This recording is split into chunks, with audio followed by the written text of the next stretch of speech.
सभी को मेरा प्यार भरा नमस्कार। सुबह सवेरे में एक बार फिर से आप सभी का हार्दिक स्वागत। आइए दोस्तों, शुरुआत करते हैं आज की प्रमुख खबरों से। यूपी बोर्ड की हाई स्कूल इंटरमीडिएट परीक्षा में मूल्यांकन का फार्मूला तय हो गया है। मुख्यमंत्री योगी आदित्यनाथ ने भी प्रस्ताव को मंजूरी दे दी है।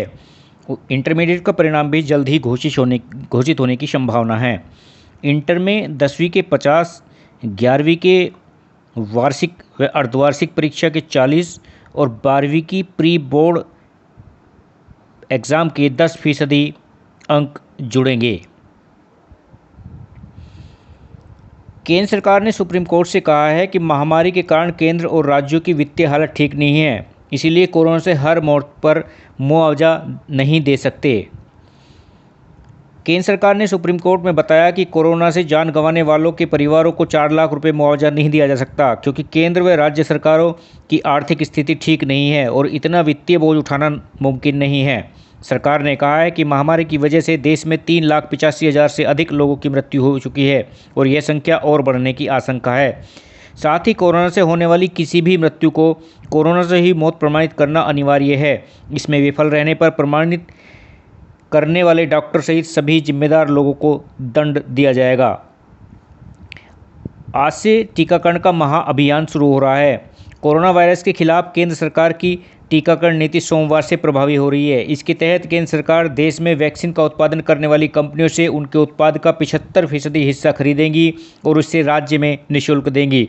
इस महीने से शुरू में प्रधानमंत्री नरेंद्र मोदी ने टीकाकरण नीति में बड़े बदलाव का ऐलान किया था। सऊदी अरब बदलाव के दौर से गुजर रहा है। वहाँ की मस्जिदों से नमाज के लिए लाउडस्पीकर के जरिए सुनाई देने वाली आवाज़ को धीमा करने का शाही सरकार का फरमान जारी हो गया है।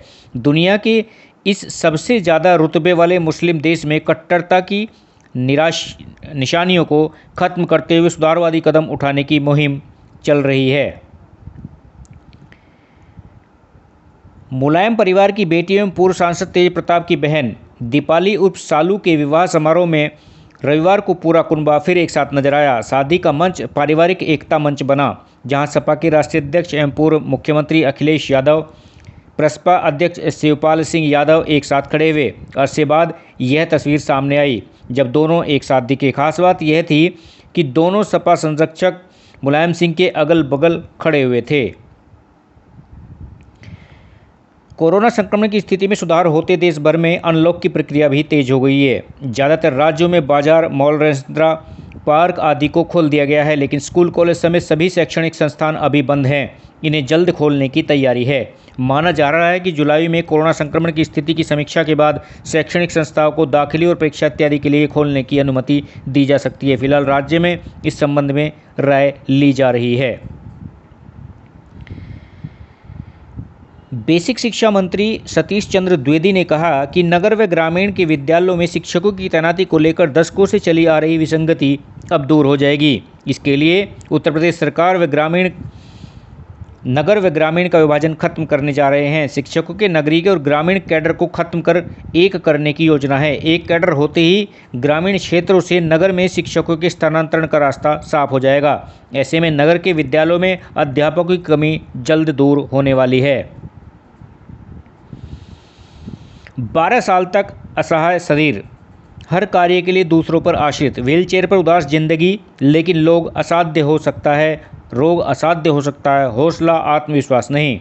जब योग के प्रति निवेदित भाव जागा तो 12 वर्ष से व्हीलचेयर पर कट रही जिंदगी 12 दिन में ही अपने पांव पर लौट आती है। नाउम्मीदी से भरे अंधेरे में आत्मविश्वास की किरण फूटती है। कहानी है योग गुरु निवेदिता जोशी की। 15 साल की उम्र में स्लिप डिस्क के कष्ट से व्हीलचेयर पर जिंदगी बिता रही निवेदिता के जीवन में बदलाव का पड़ाव उस वक्त आया जब 1996 में उनके पिता भारतीय जनता पार्टी के राष्ट्रीय अध्यक्ष रहे और पूर्व केंद्रीय मंत्री डॉक्टर मुरली मनोहर जोशी की मित्र की सलाह पर उन्हें दुनिया के प्रख्यात योग गुरु BK अयंगर के पास ले गए। निवेदिता बताती हैं, चूँकि उस समय निराशाओं से घिरी थी, 9 साल से दुनिया के तमाम बड़े अस्पतालों में इलाज करा चुकी थी, इसलिए यहाँ भी कुछ होगा ऐसी कोई उम्मीद नहीं थी। लेकिन योग गुरु अयंकर ने कुछ न जांचा, नहीं MRI कराई, सिर्फ मेरी गर्दन के हिस्से को देखा, रोग को समझा और 12 साल से शिथिल पड़ी जिंदगी में महज 12 दिन में कंपन ला दिया। कोरोना संक्रमण का खतरा जैसे जैसे कम हो रहा है, ज़्यादातर राज्य अनलॉक की तरफ बढ़ रहे हैं। सोमवार से दिल्ली और उत्तर प्रदेश के पार्क व मॉल आदि खुल जाएंगे। हरियाणा और उत्तराखंड के कुछ और रियायतों के साथ लॉकडाउन बढ़ाने का फैसला किया है। कृषि कानून विरोधी धरना स्थल पर 43 वर्षीय मुकेश मुदगिल को तेल डालकर जिंदा जलाने की घटना से आहत ग्रामीणों के बीच रोहतक के भाजपा सांसद अरविंद शर्मा रविवार को गांव कसार पहुंचे। उन्होंने मुकेश के परिवार वालों को सांत्वना दी और सीबीआई जांच कराने की मांग की।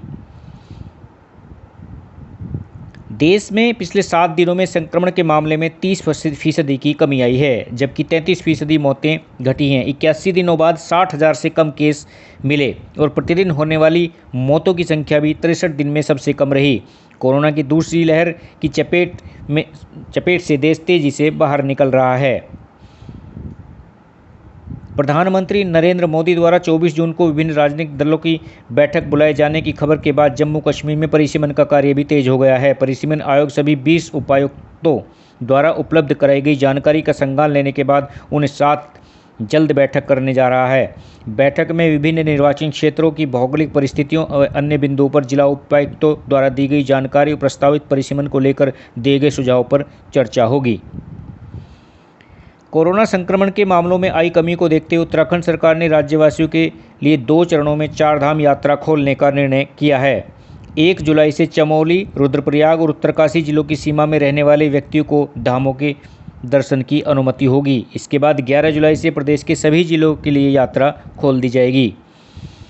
फंगस के इलाज के लिए नकली इंजेक्शन बनाने वाले मामले में पुलिस ने 2 डॉक्टरों सहित 10 लोगों को गिरफ्तार किया है। आरोपी के पास से नकली इंजेक्शन की 3000 डोज बरामद की गई हैं। ये इंजेक्शन एक आरोपित डॉक्टर के घर पर बनाए जा रहे थे। जांच में पता चला है कि आरोपित डॉक्टर अल्तस हुसैन के घर पर नकली इंजेक्शन बनाए जा रहे थे। वहीं मेरठ निवासी डॉक्टर आमिर ने मेडिकल हेल्थ कनेक्ट के नाम से कंपनी बनाई थी।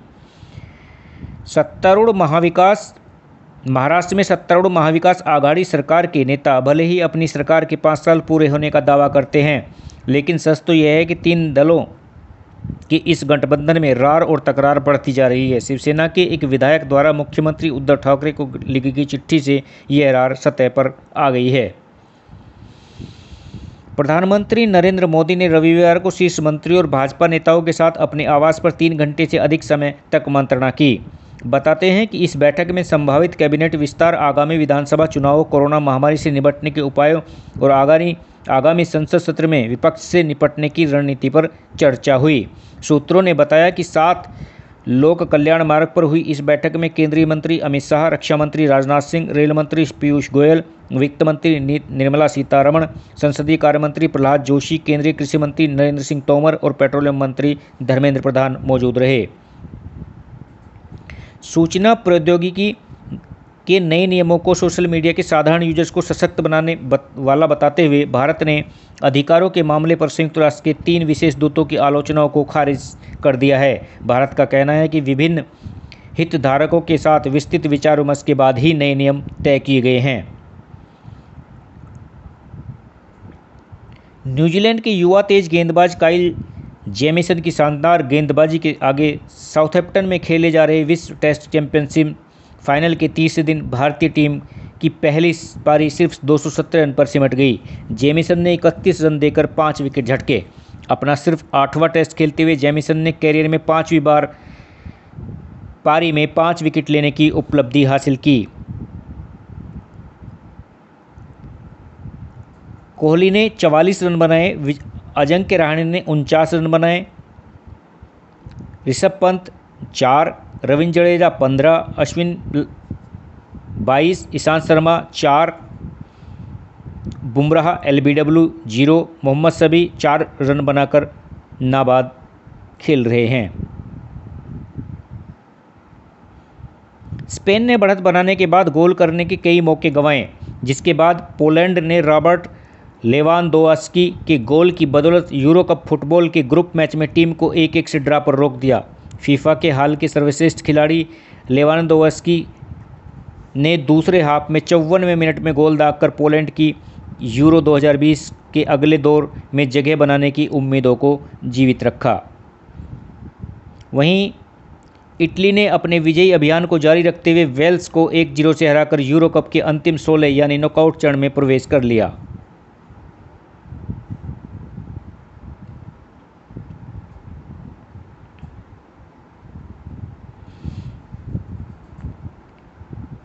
कोरोना की दूसरी लहर ने अर्थव्यवस्था के विभिन्न मोर्चों पर परेशानी जरूर पैदा की है, लेकिन राजस्व संग्रह के मोर्चे पर कोई बड़ी चुनौती नहीं आई है। ऐसे में भारतीय रिजर्व बैंक ने केंद्र सरकार को सलाह दी है कि वो तमाम चुनौतियों के बावजूद खर्च को लेकर ज़्यादा सतर्कता बरतने की जरूरत है।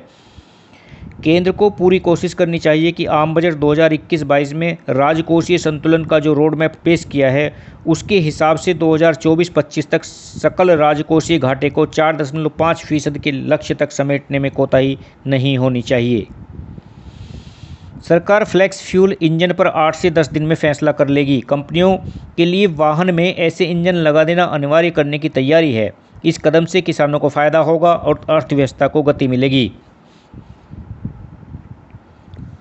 पेट्रोलियम सेक्टर के सार्वजनिक उपक्रमों में 100% प्रत्यक्ष विदेशी निवेश (FDI) की अनुमति देने पर विचार चल रहा है। वाणिज्य एवं उद्योग मंत्रालय ने ऐसे उपक्रमों में ऑटोमेटिक रूट से 100% FDI की अनुमति के प्रस्ताव पर अंतर मंत्रालय विचार विमर्श के लिए कैबिनेट नोट का मसौदा तैयार किया है।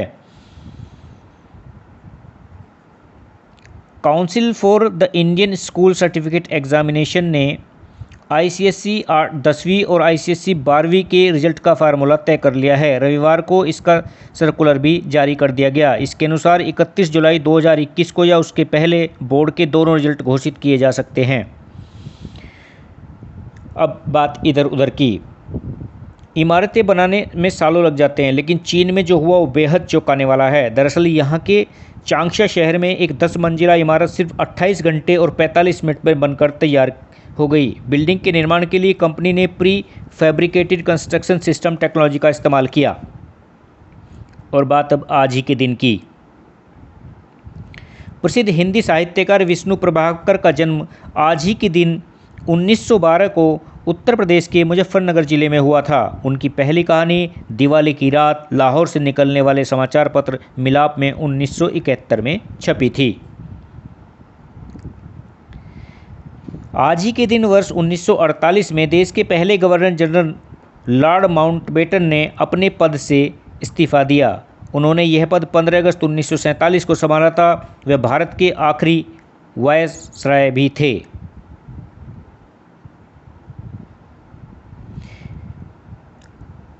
वर्ष 1991 में आज ही के दिन PV नरसिम्हा राव ने भारत के प्रधानमंत्री पद की शपथ ली थी। उन्हें लाइसेंस राज की समाप्ति और भारतीय अर्थव्यवस्था में उदारीकरण लाने का श्रेय जाता है।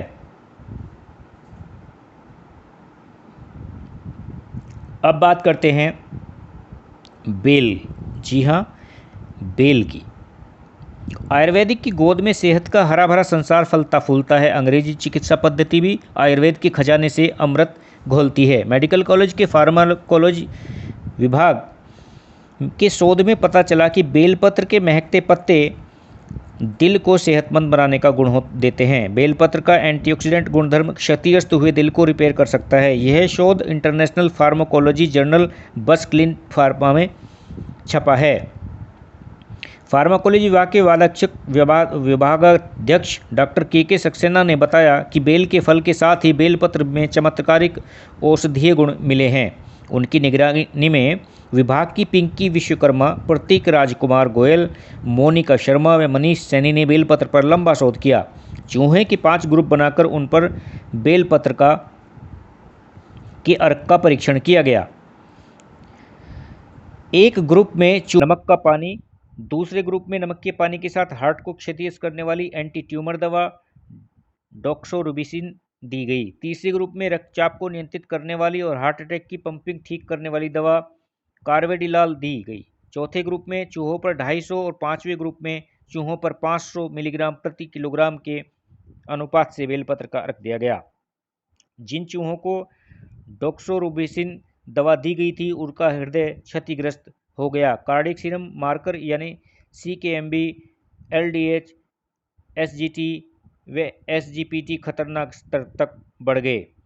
दवा से शरीर में बनने वाले फ्री रेडिकल से हृदय को ज़्यादा खतरा हुआ, लेकिन चूहे को बेलपत्र का अर्क देने पर हृदय पर दवा का विषाक्त प्रभाव नहीं पड़ा। और अंत में बात जन्मदिन की। उन सभी दोस्तों एवं उनके प्रियजनों को जिनका आज जन्मदिन है, जन्मदिन की अनेकों मंगल कामनाएं। आज के लिए इतना ही। इसी के साथ ही विदा चाहूँगा। कल फिर मिलेंगे नई खबरों और रोचक जानकारियों के साथ सुबह सवेरे में। नमस्कार। आपका दिन शुभ हो।